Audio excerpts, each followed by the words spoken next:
Oke, selamat pagi teman-teman. Semoga dalam keadaan baik. Terima kasih. Di sini bersama saya Iren, saya akan mempresentasikan materi mengenai mata kuliah koloid dan permukaan. Dengan materi yang akan saya presentasikan adalah fenomena koloid dalam pembuatan keju.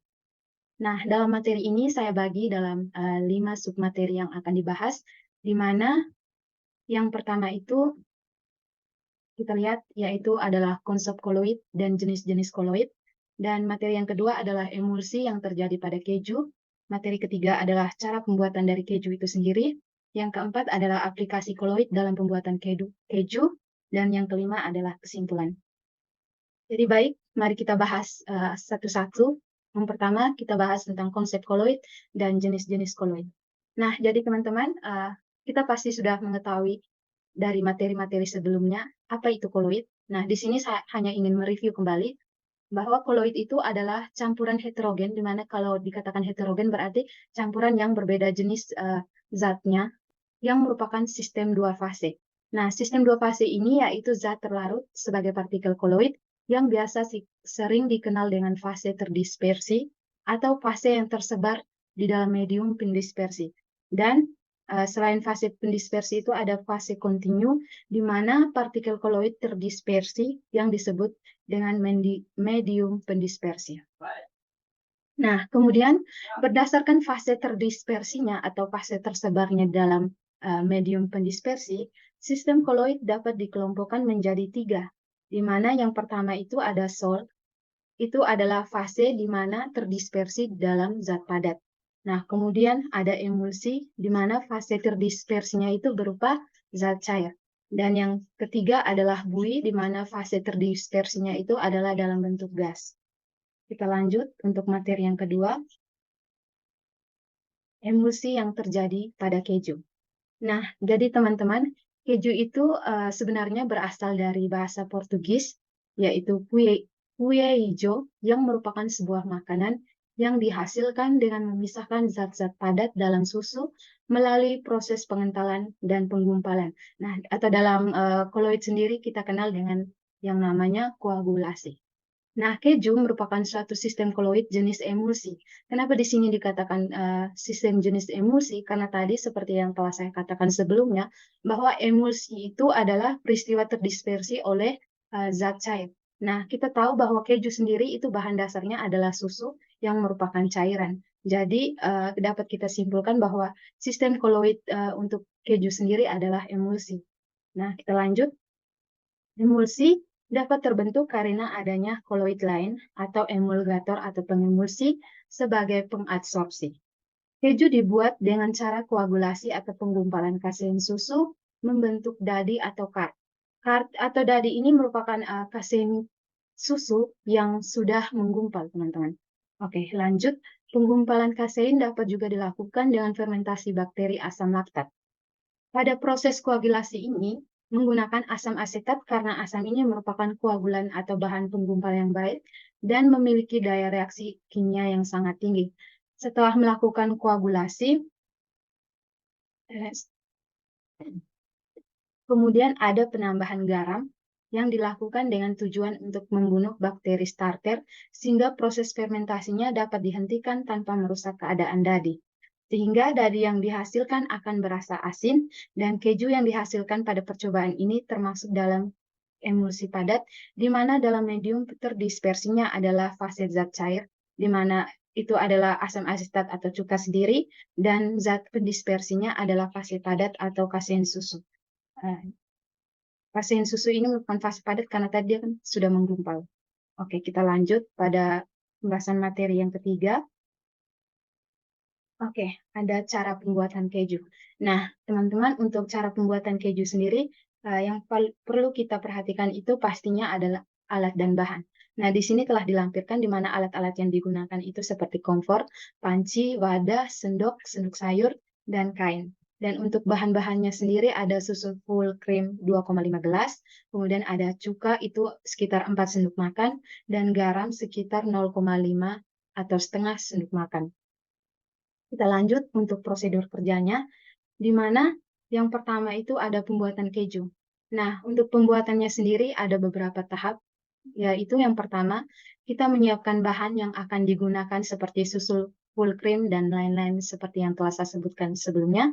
Kemudian bahan tersebut kita tuangkan, yaitu di mana bahannya adalah susu full cream sebanyak 2,5 gelas ke dalam panci. Kemudian kita nyalakan kompor dengan api sedang, terus aduk-aduk susu agar tidak lengket dan menggumpal sampai dia mendidih. Nah, setelah itu, setelah dia mendidih, matikan kompor dan dinginkan selama 1 menit. Tujuan untuk didinginkannya susu ini adalah supaya dapat membentuk gumpalan atau yang kita sebut nantinya dengan kasein susu. Kemudian masukkan 4 sendok makan cuka ke dalam panci dan aduk hingga 5-10 menit. Nah, untuk proses selanjutnya adalah pembentukan dadi atau penggumpalan keju tadi. Nah, yang pertama itu setelah diaduk, dadi pada panci mulai terbentuk seperti yang pada proses sebelumnya. Kemudian saring susu menggunakan kain bersih lalu peras kain hingga tidak ada sisa air dadi pada kain. Nah, setelah peras, kemudian kita tambahkan setengah sendok teh garam pada dadi dan campur lalu ratakan. Nah, setelah dimasukkannya dadi yang telah diberikan garam ke dalam wadah, tekan-tekan agar menghasilkan keju yang padat. Ini prosesnya wajib sekali supaya tekstur dari keju sendiri itu padat. Setelah ditekan-tekan, lalu tutup wadah dan simpan keju di dalam kulkas selama 24 jam agar tekstur kejunya itu tuh lebih padat. Kemudian kita lihat pada aplikasi koloid dalam pembuatan keju. Nah, yang pertama adalah koagulasi kasein atau penggumpalan kasein, di mana penambahan enzim renin atau asam, yang di sini adalah cuka sendiri, akan menyebabkan kasein terkoagulasi dan membentuk gumpalan atau kart yang merupakan bahan dasar keju. Kemudian, pengaturan tekstur. Nah, sifat koloid kasein mempengaruhi tekstur keju seperti kekerasan, kelembutan, dan kekenyalan. Perubahan sifat koloid kasein selama pematangan juga menghasilkan tekstur keju yang khas. Kemudian lanjut pada aplikasi koloid yang ketiga itu adalah stabilitas emulsi. Nah, kasein berperan sebagai emulsifier alami yang menstabilkan emulsi lemak dalam air, sehingga menghasilkan tekstur keju yang creamy. Kemudian untuk tingkat kematangan keju sendiri, nah selama proses pematangan kita tahu teman-teman bahwa terjadi perubahan sifat koloid kasein akibat aktivitas mikroorganisme seperti tadi yang telah disebutkan itu adalah bakteri asam laktat dan enzim yang menghasilkan cita rasa dan aroma keju yang khas.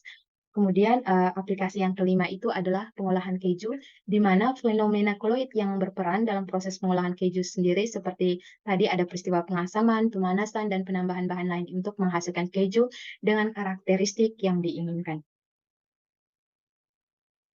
Oke, jadi baik, kita lanjut.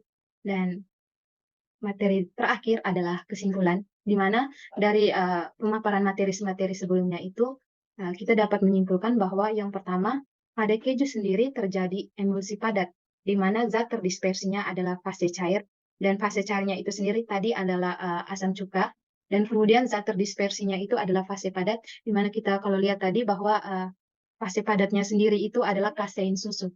Kemudian kesimpulan yang kedua adalah pembuatan keju diawali dengan pendidikan susu, lalu pengasaman menggunakan asam asetat. Kemudian terjadi penggumpalan berupa dadi yang kemudian disaring, menyisakan dadinya saja. Lalu diberi garam dan didiamkan dalam kulkas selama 24 jam sehingga teksturnya itu padat. Lanjut, yang ketiga ada pada pembuatan keju, koloid berperan dalam pembentukan dadi yang menerapkan salah satu sifat koloid, yaitu koagulasi atau penggumpalan. Dengan koagulasi dapat terjadi penggumpalan sehingga dapat dilakukan dalam pembuatan keju. Lanjut pada kesimpulan yang keempat, itu secara umum fenomena koloid dalam tahap pembuatan keju, mulai dari koagulasi kasein, pembentukan tekstur, hingga pematangan keju, menghasilkan produk akhir dengan karakteristik yang khas. Oke, sekian presentasi dari saya.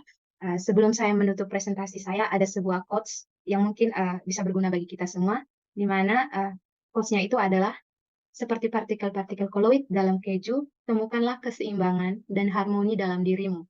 Biarkan interaksi antara komponen-komponen dalam dirimu menciptakan tekstur kehidupan yang lembut dan rasa yang memukau. Oke, sekian presentasi dari saya. Terima kasih. Selamat pagi.